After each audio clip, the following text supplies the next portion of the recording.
జగన్ ఆయువు పట్టుపై పవన్ పంజా విసురుతున్నారా అంటే అవునన్న సమాధానమే వినిపిస్తోంది. 2024 సార్వత్రిక ఎన్నికల్లో 151 స్థానాల నుంచి జగన్ పార్టీ 11 స్థానాలకు పరిమితమైపోయింది. జగన్ ఓటమికి పవన్ శాసించారు. అయితే వైసీపీ ఓడిపోయినప్పటికీ దాదాపు 40% ఓట్లతో ఆ పార్టీకి గ్రామీణ ప్రాంతాల్లో పట్టు అలాగే ఉంది. ముఖ్యంగా ఎస్టీ నియోజకవర్గాల్లో వైసీపీ పైచేయి సాధించింది. అయితే వచ్చే ఎన్నికల నాటికి వైసీపీని పూర్తిగా జీరో చేసేలా కూటమి పథకరచన చేస్తోంది. ముఖ్యంగా పవన్ కళ్యాణ్ అయితే ఎస్టీ నియోజకవర్గాల్లో తరచుగా పర్యటిస్తూ వారిని తన వైపు తిప్పుకుంటున్నారు.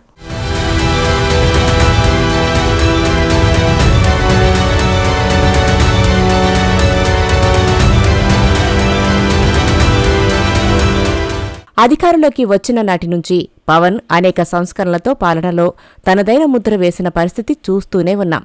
డిప్యూటీ సీఎం హోదాలో రాష్ట్రాల్లో పరిస్థితులను మార్చాలని పవన్ పరితపిస్తున్నారు. అయితే జనబాహుల్యానికి దూరంగా ఉంటూ ఇన్నాళ్లు కనీస వసతులకు సైతం నోచుకోని గిరిజన గ్రామాలకు పవన్ వెలుగులు ప్రసాదిస్తున్నారు. గిరిజన తండాల్లో పవన్ పర్యటనలకు విపరీతమైన ఆదరణ లభిస్తుంది. మొన్నటి ఎన్నికల్లో ఎస్టీ నియోజకవర్గాల్లో వైసీపీకి ఆదరణ దక్కగా ఈసారి ఎస్టీ నియోజకవర్గాల్లో జనసేన జెండా పాతడం ఖాయమన్న వాదన రాజకీయ వర్గాల్లో వ్యక్తమవుతోంది. ఇన్నాళ్లు ఎస్టీలు వైసీపీని ఆదరిస్తే 2019 నుంచి 2024 వరకు జగన్ సీఎంగా ఉన్నప్పుడు కనీసం తమ వైపు కన్నెత్తి కూడా చూడలేదని, రోడ్లు వేయలేదని, కరెంటు ఇవ్వలేదని, తమను పట్టించుకోలేదని. కానీ ఇప్పుడు కూటమి ప్రభుత్వం వచ్చాక పవన్ కళ్యాణ్ తమ జీవితాలకు వెలుగు ప్రసాదించాలని గిరిజన వర్గాల్లో సైతం చర్చ మొదలైంది.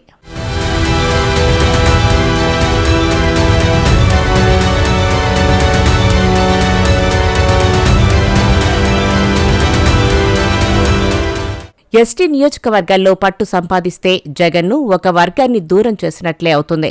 నిజానికి అన్ని వర్గాలను సమానంగా ఆదరించడం అన్న లక్షణం పవన్ కళ్యాణ్లో మొదటి నుంచి కనిపించేదే.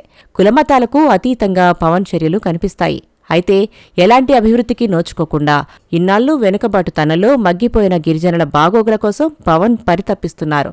అయితే ఇది పొలిటికల్గా జనసేనకు అడ్వాంటేజ్ అవడం ఖాయమని, జగన్కు మరింత డ్యామేజ్ తప్పదని రాజకీయ వర్గాల్లో చర్చ నడుస్తోంది.